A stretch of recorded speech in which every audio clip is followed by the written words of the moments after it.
just because, wanted to welcome our out-of-town guest. But I don't know if some of you know I'm the chair of the jury, the Polaris Music Prize, and it's a big jury. We have like about 200 people from across the country that take part, and they all devote a ton of time to listening and talking and promoting music that they know about to other jurors. So it's really cool that we have 3 of our Calgary jurors here today to answer your questions, and we also have the executive director and founder of Polaris, Steve Jordan. So welcome, Steve. Thanks, Catherine. You guys, do you want to move up a bit, or do you want to keep a safe distance? He is coughing something fierce, so I don't know. This is an intimate gathering, so. Catherine is correct. My name is Steve. Good start. Thank you. I founded the Polaris Music Prize with some friends in 2006, so we're in our 13th year, I think. It's getting to the point where I'm kind of losing count. We have a good collection of jury members here with varying levels of or varying experiences. And including one person who served on our grand jury. We'll get into that process in a little bit. Before we start, though, I'm assuming, I recognize some of you from the speed meetings yesterday. You're all musicians or work for musicians, correct? And everybody knows about the Polaris Prize. Do I have to really go into what it is? No? Okay, good. Then we can spend time hearing these guys, more time. So on my left, and she is new to the jury this year, this is Kennedy Enns from Beetroot. Hello. What do you have to say for yourself? Yeah, it's my first year on the jury. I'm very excited. Not really sure what. You've been working at Beetroot for how since long? I started university, so 4 years now. It's been a great experience. I'm really excited to be on the jury this year and really excited to highlight some Calgary artists too. So, yeah. Amazing. And to your left, past the mic, is Tom Coxworth from CKUA, a radio host and tall man. I don't know what. Tell me. Not as tall as you, Steve. Really? No. I think you. I am slouching a bit. Yeah. I'm always looking up to you, so I don't know. That's nice. Yes, That's I'm Tom Coxworth from CKUA. I'm involved with mostly folk-rooted artists, singers-songwriters. I just got back from the Folk Alliance, where there are close to 4,000 people in Montreal this past weekend. I've worked with the folk festivals in Alberta for a little over 40 years, that being the Edmonton Folk Festival. I started with that about 2 years before. I've written quite a bit over the years, although I'm a terrible writer. So I would suggest I'm a better listener than a writer, and I put together a weekly radio program, plus involved with many other aspects of stuff, including I'm proud to be part of the Polaris jury. I think it's immensely important for all Canadians, for all artists out there to understand what it does and what it can do for you and your career. Those are kind words. So speaking of terrible writers, we have Mike Bell. No, I'm just joking. I go back the furthest with Mike. I hope you can tell that. He's had many gigs and is actually one of Canada's best music writers. That's me being honest. And you've had a few gigs, and just tell us about those. Tell us about your current gig. Yeah, okay. Well, currently I run a website called the yyScene.com. It's an arts and culture website. Before that, I worked... I was the first music and entertainment editor and writer for Fast Forward Weekly, RIP. Then I went to the Calgary Sun, where I was a music writer for 7 years. And then I went to the Calgary Herald, where I was a writer for 9 years. And then I took a buyout because sinking ships and all. Right. So there you go. Maybe we can get into that a bit later, just especially from, we have two writers, and your perspective of just like even making a go of it. You've obviously pivoted to online, mostly because you need to. Yeah, because I wanted to do my job, and I realized that job won't exist anymore at a major daily newspaper, and so I saw the need for it, and I still wanted to do it, so that's why I started my own thing. And Steve and I go way, way back. In fact, in Vancouver, we had a conversation where you just had the idea of Polaris. And I think it was probably about a couple years. It was for Music West, and you were at a bar drinking, obviously, and you had the idea for it, and then I think it was probably 2 years later you started it up. Holy shit. Yeah. So, see, sometimes your drunken ideas are good. It's an important thing to take away.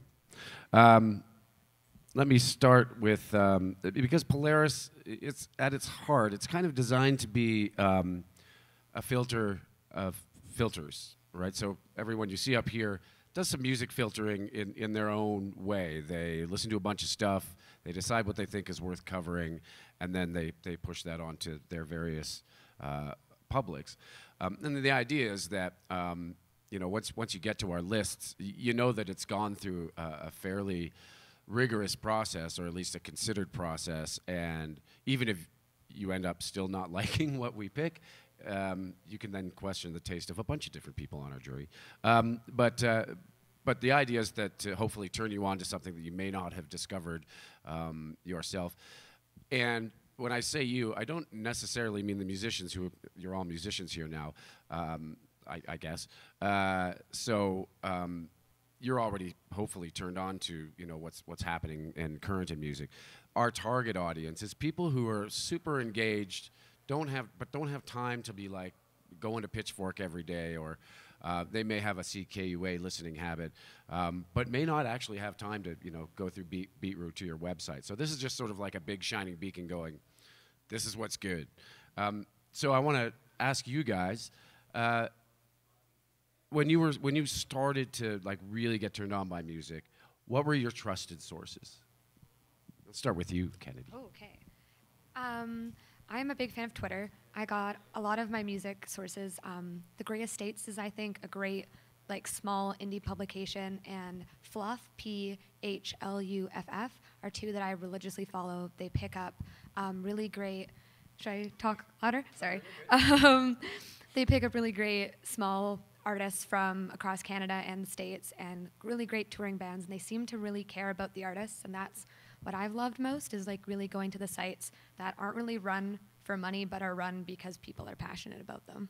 So are these I haven't heard of these sites. Are these American? They're both just they're run by Americans, but they highlight Canadian artists frequently, and they're both just passionate people that really seem to care about what they do, which is where I tend to gravitate to. I think Pitchfork's a little bit overrated, but yeah. I give it a 7.9. Yeah, Tom, when you were just starting to get obsessed about music, what were your sources? From birth, I was obsessed with music. My family has known I've always been left to center, and that would be an understatement. But they basically, I started in bands. I learned 3 chords, and then got kicked out of the band because I couldn't learn the 4th or the 5th chord.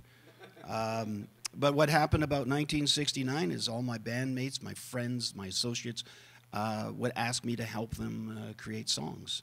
And through my habit of exploring the root of all music, they would say, you have ears. So I've had ears since about 1969. And when I moved out to Alberta, I got engaged with a lot of various artists through writing and in public radio, and then eventually in 1995 to CKUA. I've always seemed to be on the small end of things, which is what we would refer to as the indie artists, the artists that could actually talk about the music and understand the history and the vibrancy that created that. And through that time, I depend these days on a lot of publicists that, shall we say, know my tastes. I depend on the Polaris for things that I don't know anything about. I am a Pitchfork follower. I am a Twitter follower. And there's enough folk and roots music publications out there, including one called Penguin Eggs that's produced out of Edmonton, that keeps me connected. And then longevity does provide you with a lot of connectivity with artists who you respect and who also say to you, hey, Tom, you got to listen to this. Hey, Tom, follow that. So I've never stopped. It's been something that is in my DNA. I put together one 2-hour radio program for CKUA every week. Usually about 20 to 25 pieces of music can get into that program, but there's usually 60 pieces of music that are selected with stories and background behind it before I even go into my studio. So hope that's a bit of an overview there. Mike, what was your first thing? Was it radio? Was it writing? What was No, it was my first entry. It probably was my brother. He just had great taste in music, and he was my big brother, and so I looked up to him. But Calgary, during the '80s, was lucky to have two of the best music writers. Period. David Veitch at the Calgary Sun and James Miritich at the Calgary Herald. Yeah, R.I.P. He's sorely missed, but they had amazing taste, and they covered local music the same way they covered music from Britain or the States. They gave it the same amount of respect and the same kind of weight to it, and I learned so much from those two. Was lucky to be friends with both of them, and still am in contact with Dave Veitch, who wrote actually a great piece for us, a long read on Walter Hammer that if you haven't read it, I would read it, because Dave Veitch is one of those guys whose knowledge of music is just ridiculous. He can tell you who played on what record, when it was recorded. He can put it in context, and again, those two writers in a daily newspaper in Calgary opened up so many eyes and ears. And I would also give a nod to, there was a cable show in town in the late 70s, early 80s called FM Moving Pictures. And they showed videos. Mike Bezic is the man who was behind it, and James Miritich was also on it. But just all these amazing videos. I was introduced to XTC. I was introduced to Dire Straits. I was introduced to all these incredible bands through that, and that was also filling in some spaces with CJSW. We're lucky to have an incredible campus community radio station in CJSW. I was lucky enough to do a show on there, but just listening to it, the DJs do it only because they love the music and they want to. So yeah, so that's mainly. That's a pretty wide cross-section of sources too. That's great, guys. Thanks. So a little bit about the process for Polaris. Everyone on the jury is a part of a private Google discussion group. There are no entries to Polaris. In other words, you as an artist cannot submit your work. These guys and the other 197 of them around the country submit things that they think are worthy for consideration. And so what happens when somebody actually recommends a record for consideration, we will go ask for the rights to upload that to our server so everybody on the jury can access it equally. Although it's a little obsolete with Spotify and Apple Music being what it is, but we still try and make sure there are no excuses for not listening to the records. Theoretically, there's about 200, 220 records that get recommended a year. Theoretically, they're supposed to have heard all of them. Realistically, that doesn't happen as much as I'd like, but it's a lot to listen to for sure. When after that period has happened, so that's from June 1st to May 31st is our qualifying period. Then voting starts, and they vote from a drop-down menu of all the records that were recommended that year. So it's a big, long drop-down menu. And then they pick 5, and those are tallied to come up with our long list. They vote again, but only on records that have made the long list, and that's how we get the short list. Then for the to pick the winner, we select 11 people from the larger jury, and it's always six women, 5 dudes, 6 people from outside of Toronto or Ontario, and we try to make sure that every single artist who has made the short list has someone on the jury that championed them at or near the top of their ballot in the preliminary voting, and that person will go first in the deliberation. We send everybody the records or links to the records about 6 weeks out from the jury with the instruction that they are to listen to each album in order, not on shuffle, till they're equally sick of all of them. and then we bring everybody in the night before. We have what is called the Epic Dinner. The Epic Dinner is where all 11 jury members say their piece about the record. And the person who goes first is the person who is obviously the biggest fan of that record. And then the next day, they're free to do whatever they like. But we encourage them to bring headphones. Sometimes we get sponsorships, so we give them headphones. And walk around Toronto and consider some of the arguments they heard the night before. That is really where the whole process kind of turns.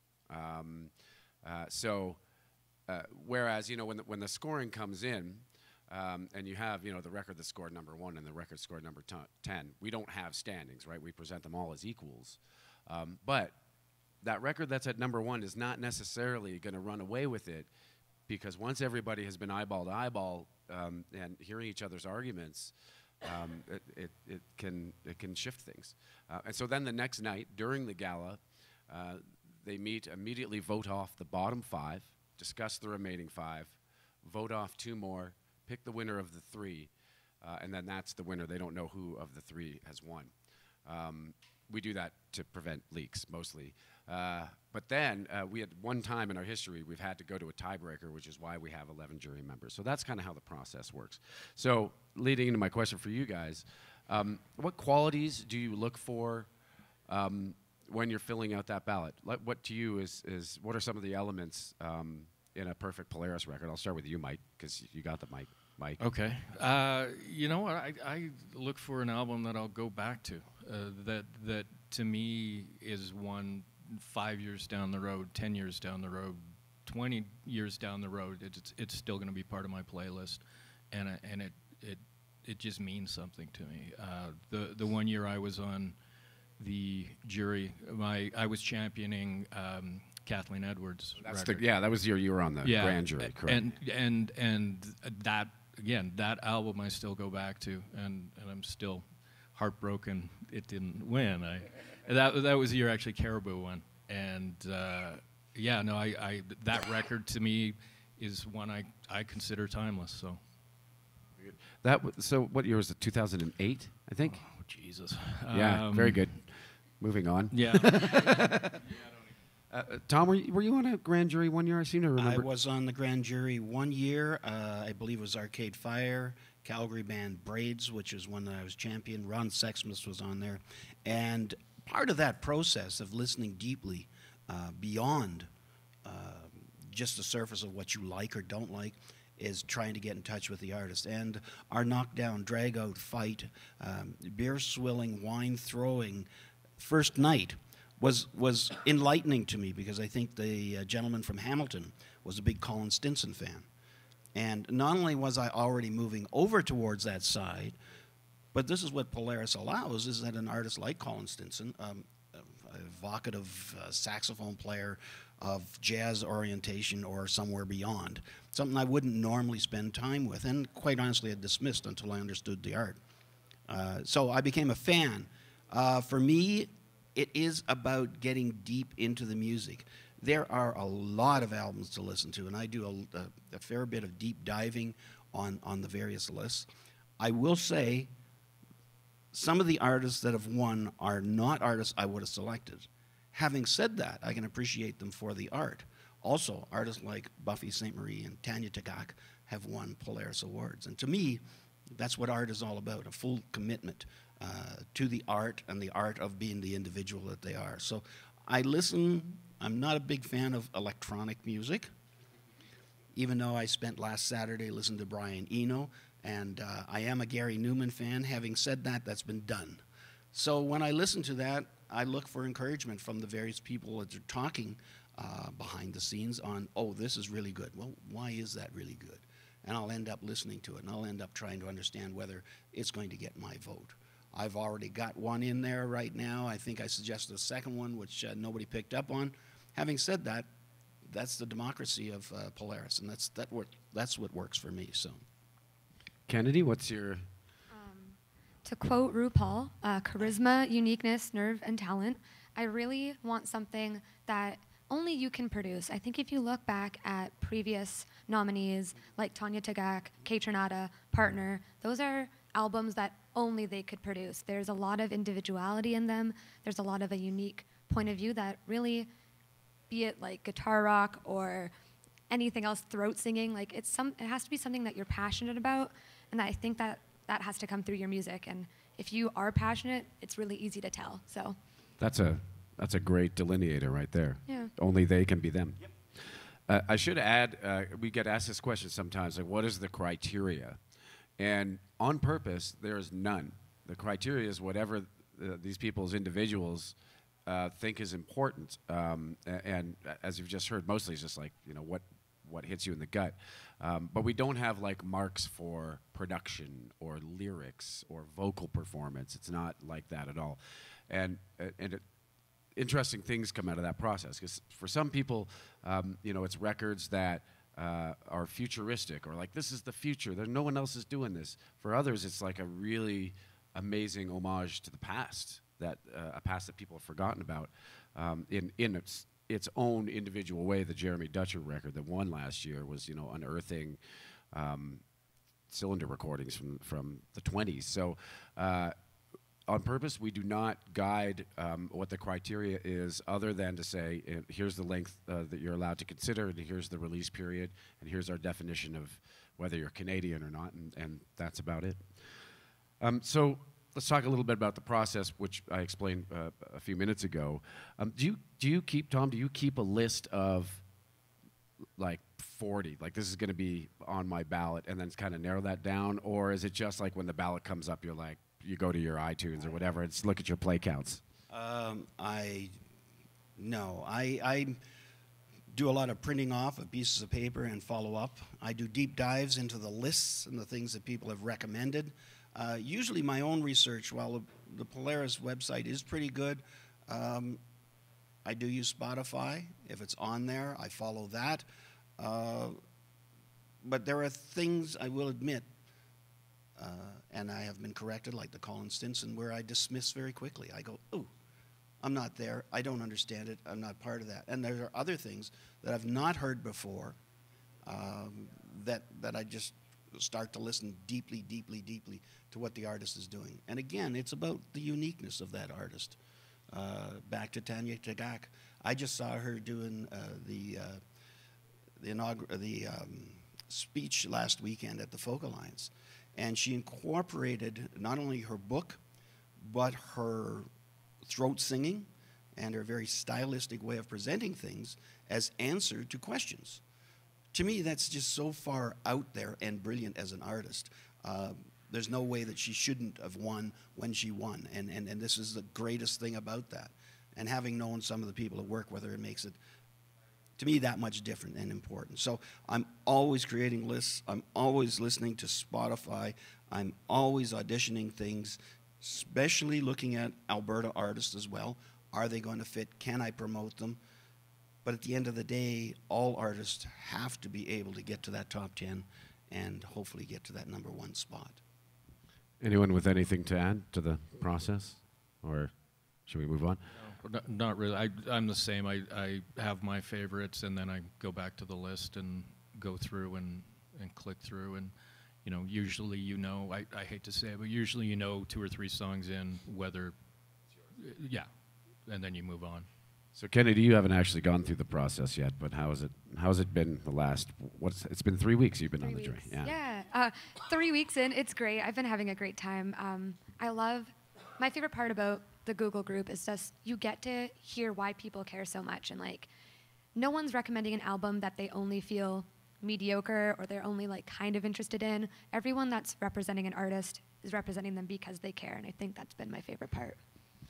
Tom, you touched on something. You like to pay a special attention to Alberta artists. I do, yes. And I want everybody to tell this group how you consider local artists, or how you will consider local artists when it comes to voting time.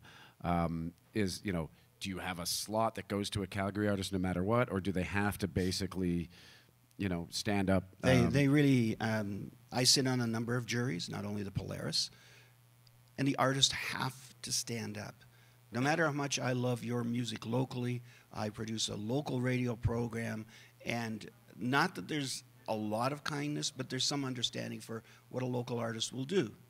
Having said that, I may nominate somebody that is not local, and I will consider artists that are local to be nominated. But there's got to be a reasonable expectation that artist is going to measure up to, I'll just say, Arcade Fire. There's got to be a reason for an artist to be on that list. So I don't want to be held accountable for nominating a Calgary or Alberta artist that just doesn't measure up. And that's important to my reputation. And for the artists themselves, it would be great if they got to the long list. Having said that, it's more important that they get to the top list. So everybody's quite honestly measured by my ears as who they are. And if they are creating, how did you phrase it, unique artists? You know, if they're unique and delivering something nobody else can deliver, those are the artists I want on the Polaris. Kennedy? Sorry, can you just pass it? Yeah. I'm trying to mix up the order as much as possible. You did. Okay, good. I think there are artists that I kind of expect to see on everyone's ballots. There have been like really big albums that have come out by Canadian artists, so I don't really feel the need to pick that as my album to represent because I know someone else is going to care about it just as much as me. I have something to say about that, but continue. Okay. Yeah. That is if they New pop up. jury If member. they don't pop up, I'll do it. But I do like representing the underdog. I would like to pick a Calgary artist, or not even just a Calgary artist, but a prairie artist, someone that does represent something that you haven't quite seen before on the jury. So. There is oh, hello. There's a thing that happens with some new jury members where they assume that things will make the list and they won't pick them even though they think they're top 5. And then what happens is a bunch of people think that way, and then the thing they thought was going to make it doesn't make it. So I'm cautioning you as jury dad.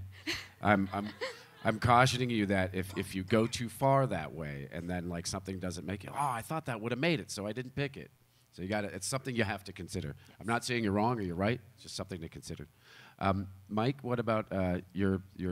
Because part of the reason why we have a jury that goes across the country is so that you can represent your local scene to the rest of the journalists or filterers in the country. That is sort of an unspoken part of your duties as a jury member. Well, and I think Western Canada is so underrepresented in the jury, so I do actually, I have to believe in the record. If it's local or if it's Albertan, I have to believe in it, and I will. But I will also go out of my way to put it at the top of the list because I know it's already pretty much lost the battle. So if I can give it a little extra boost, then I'm going to do that. And you've recommended a lot of Calgary artists. Yeah, a lot of Calgary because again, I know this scene and this scene is absolutely world class. I would put it up against Toronto. I would put it up against hell. I might even put it up against New York, except in jazz. But even the jazz scene here is pretty fantastic too. But I think there's just absolute world-class music being made here. And unfortunately, to get on the Polaris Prize list, you either have to be Tegan and Sarah, or you have to be Braids, or you have to be Preoccupations, which means basically you're not technically part of the scene anymore. So yeah, I go out of my way to champion the local acts. So, what advice would you give to local artists to try and get your attention? And I know people kind of have different ideas. Even just as a journalist or as a broadcaster, you can be, let's face it, harassed by publicists or promotion people or artists themselves. And some people are okay with that. Some people are like, okay, I get it. You have a record. Individually, how do you process what's coming at you, and what advice would you give for people to be taken seriously? Start with Mike. The people who approach me to say, would you mind throwing my hat in the ring or whatever, it's usually a publicist who has read something I've written and knows that I have a favorable opinion about it. And I have no problem if they come to me and say, you obviously like this record, nobody's put it up yet. Would you mind nominating it? I'll go, yeah, of course. Why wouldn't I? If I believe in it and I have no problem putting my name on it, then I most definitely will. I think, yeah, again, I don't think anybody from out of the blue who I haven't written about and had said good things about has come at me and said, hey, by the way, I would probably say no to that unless I actually liked it. But yeah, for the most part, they know I'm on board and they're just asking for that nomination. And for me, while I'm known for folk and roots, I've got a very, very large musical repertoire, collections, selections, and I'm engaged in many levels of music all over the place. Having said that, when people reach out to me and say, hey, Tom, you know, I understand you're a Polaris jury person. I'm a singer-songwriter from Toronto. Yes, I will give it a listen. I will try and understand and balance it against the things that I know. Sometimes that's in their favor. Most times I have to look locally or to other things I already know. So it says to me, I'm going to listen a little deeper to what you're offering, and I'm going to promote that, but only if it meets up with my own criteria. Publicists are forever getting in touch with us and saying, hey, Tom, don't forget. Hey, Tom, this is happening. And a lot of times they don't know that it's going to make short list, long list, things like that, but I will certainly give it another listen. I want to be as actively engaged in that long list and that short list as possible, so that when people speak to me about, hey, Tom, the long list was released today, oh yes, I know who those artists are. And I will go out of my way to promote local artists. I have found, though, that if that artist is an 8 out of 10, and there's a lot of 10 out of 10s on that list, in my opinion, that's not good for their career. They'll have to do better, and I have said to friends of mine, sorry, that's not going to make it. You're only competing against yourself. Do something more. And that's a very hard conversation to have with people you know and love. So Kennedy, you're again new to all this. Do you have people already knowing that you're on the jury, like coming at you? Yeah. Wow. Being an arts writer for anyone the in this room you want to single out? No, but being like an arts writer for the past 4 years, you get a lot of publicity emails. I love publicity emails. They keep me on top of things. I hate when people either follow me on Instagram or Twitter, like 3 photos in a row, and then DM me and are like, hey, I'm a local artist. Do you think you want to, like, it's not slick. Everyone's doing it. It happens so frequently, and it makes you come across a little unprofessional. I definitely don't mind getting an email or something like dedicated where I know you're putting in the effort, but I think it's very funny when anyone just like follows and then unfollows briefly just to like get that notification in there. It's not a good idea. It's not a good look. But that is a new one. I've not heard of that. This is the modern age, I suppose. And, you know, I'm old, as are 2 other people on this panel. So, one thing oh, sorry, were you done? Do you have more to say? Slide into older jurors' DMs then, because then they don't know what you're up to. Exactly. And you'll look slick, so you can do that, but don't do it to the younger juror Do you guys members. have Instagram? No. Do you know what it is? No, Yes. so you don't have to answer that. I have signed up for Instagram and Twitter, which I'm a big fan of. But I try. You just don't like pictures of brunch, is that it? No, I don't. I'm a lurker. A couple of pieces of advice I'll just pass along to, because we mentioned sort of publicists working. I'm guessing some of you don't have publicists or can't afford publicists. You do not need a publicist to be considered for Polaris. 2 years ago, our winner, Lido Pimienta, self-released a record that she recorded on her own with her own money, with no publicist, no management team. Part of her management team is here, but that was kind of after she started to get considered for Polaris. So it's not required. The jury's, not this jury, but the proverbial jury is out on whether having a publicist increases your chances or not. What a publicist can do is know which people on the jury kind of specialize in a certain kind of music and might be more likely to be sympathetic to what you're doing. But what I would suggest you do is, our jury are all listed on the website. polarismusicprize.ca/jury. And if you go there, look and see do two things. Look and see who is local to you, which is relatively easy. And, do a friendly reach out to these are, a few of the people from the Calgary part of the jury. But also, do a little bit of research and see what those people are actually into musically. Go to the media that we list there and find out, if you're a rapper, find out who the hip-hop people are on the jury. And then, if you super target it and you're personal, I think you get more results than if you just blanket the entire jury with a, hey, consider my record. It's probably going to be a waste of your time. So, okay, I want to shift now to 2018, 2019, Polaris jury season. What are you thinking about, because we're 3 months away from voting, where are you at in terms of what do you think is going to be on your ballot? I'll start with you, Kennedy. I'm a big fan of Tommy Grimes. I love her new album. She's definitely a pick for me. Tunic, who are like a experimental noise rock band from Winnipeg, are on my list as well. Also Taylor Jansen, she's like in the vein of Julian Baker. She's from Winnipeg. She's one of my picks. So you basically sold out to Winnipeg, is what you're saying. I grew up there, so I do have some bias, but those are like my three that I can tell. Have you recommended those yet? I didn't recommend Tommy Grimes, but I'm going to endorse it. Okay. But those are the ones that are coming up. Right. Tom, what's on your list, do you think? I believe in the singer-songwriter category. While I listen to others, I'm a huge fan of Lee Harvey Osmond, Tom Wilson. I think this is the best. This is an album that'll last a long time. This is the best in his career. He's gone into it with an open heart. He's healthy and wise, and I love that. Other stuff that I've been listening to is some of the more ambient stuff that's there.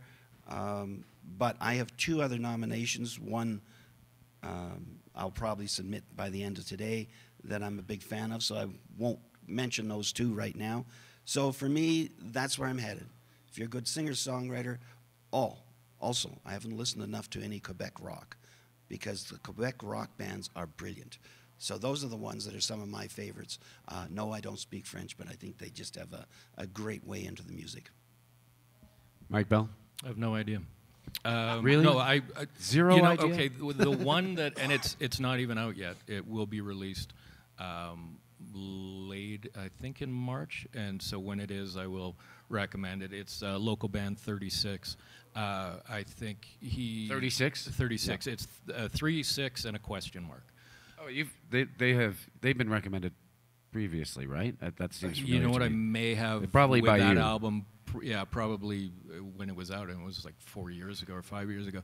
But I've had it for a long time now. I've been spending a lot of time with it, and he to me is a songwriter on a whole other level. I think Taylor Cochran, the lead, he's also Jason Famous.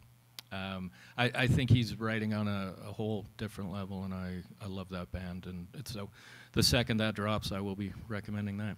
But other than that, there's a lot of good stuff, but nothing that's really grabbed me. Feels like a wide open race this year. I think it is. I don't think there's one Not that album. it's a race. There's no physical exertion. There Purely should about the be. record. Shouldn't that be? Yeah, part of maybe. it? No, to me, there's nothing that really, really stands head and shoulders above anything else right now. All right. I'm going to throw it out to questions, but before I do you guys have anything else you want to add to this conversation? There's a great pride when I see artists I've nominated or I support on the long list. And I encourage friends of mine, people at the station, to monitor that long list and to include those artists.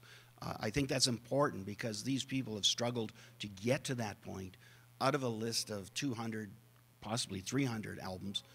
Also, I take great pride if the top 10 include 2 or 3 of the artists that I know and love and nominated.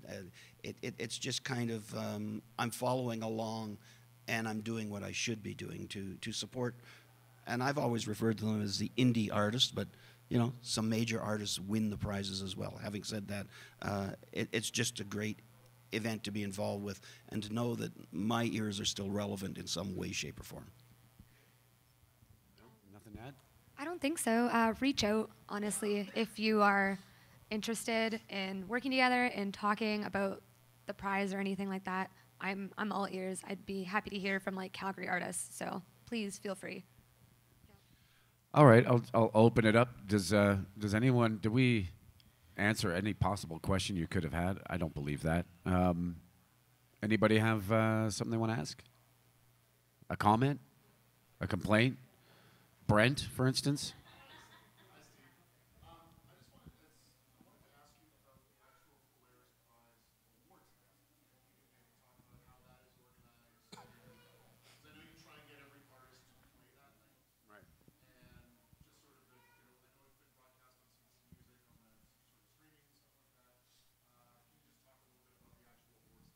Yeah, sure. Brent Oliver from Edmonton, or Spruce Grove to be exact, asking about the awards night itself. Has anybody watched the live stream? Yeah. It's a really, CBC puts a lot of production into it, and it looks and sounds really great, especially this past year. Yeah, basically we invite every artist who has made the shortlist to come and perform. If they can't make it for some reason, we try and find a creative way to represent them. We've done everything from having the TSO, the Toronto Symphony, play Drake. That was really good, actually. That last year Always couldn't make it, so they wanted to be represented by a band from the Girls Rock Camp in TO, which was also great. We've had a choir, which is like a community choir in Toronto, sing Closer by Tegan and Sarah, which was also great. But yeah, everybody we treat, I think I mentioned this before, we treat everyone who makes a short list as artistic equals, which means, yeah, Drake, we want you to come, but Braids, we want you to be there as well, too. And, we're going to treat you all the same. Although Drake will never come, so it's not really worry about having to give him special treatment to show up. Actually, one year, he was close to showing up. He sent down an emissary. At first, it was like, we'll make the call that day. I'm like, fine, we'll have his table ready for him. We'll have his bottle of Hennessy or whatever the hell he drinks. And then he's like, oh, Drake's sick. He can't show up. And I'm like, strike the table. So big, 10-person table round being hauled out of the hall. It was...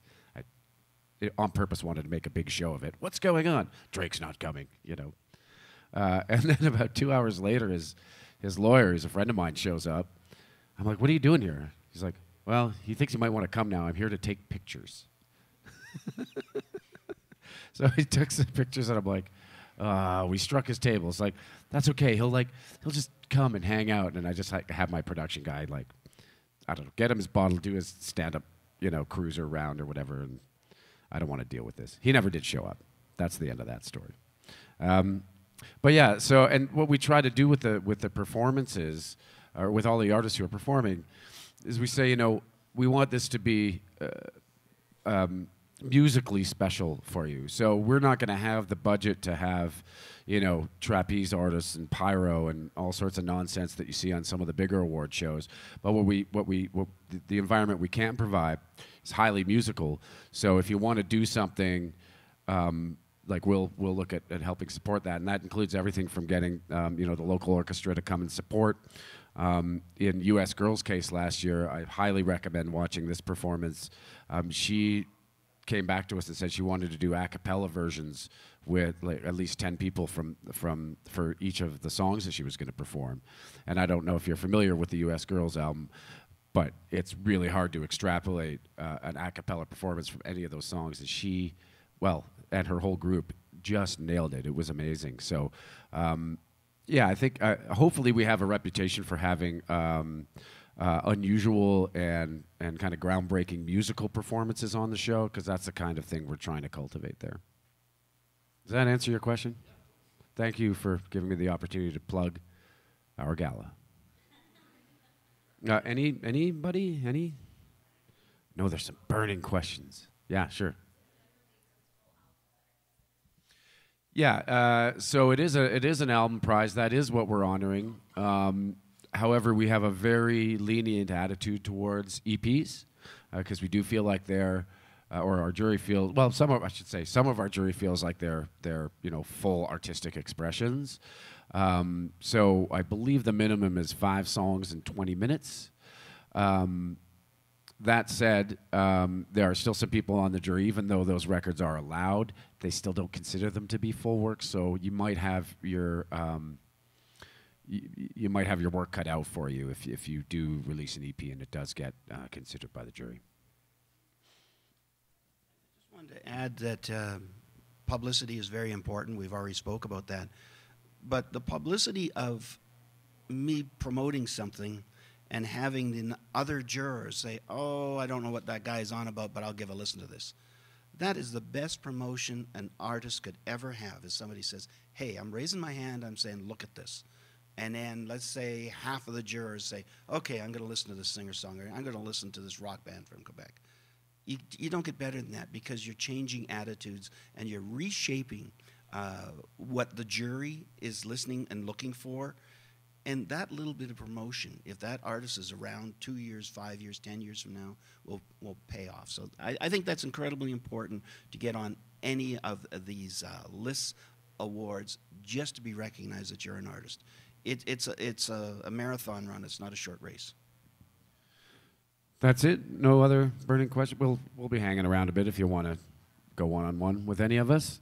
Well, that's it. Thank you, guys. I want to thank Sound Off Calgary for having us. I want to thank you guys. Sorry, what's the name of this place again? Yes, you heard it. I wish, where is it? Oh, yeah, here, I want to thank the Branch for Arts and Culture, a different financial experience for creators by creators, ATB. Ask for it at your doctor's office. So thank you all for coming. Thank you for hosting this. And thank you to our panelists, Kennedy, Tom, Mike. Remember them. They're friendly. They like music. And they're good for Calgary. So thank you, guys. Thank you.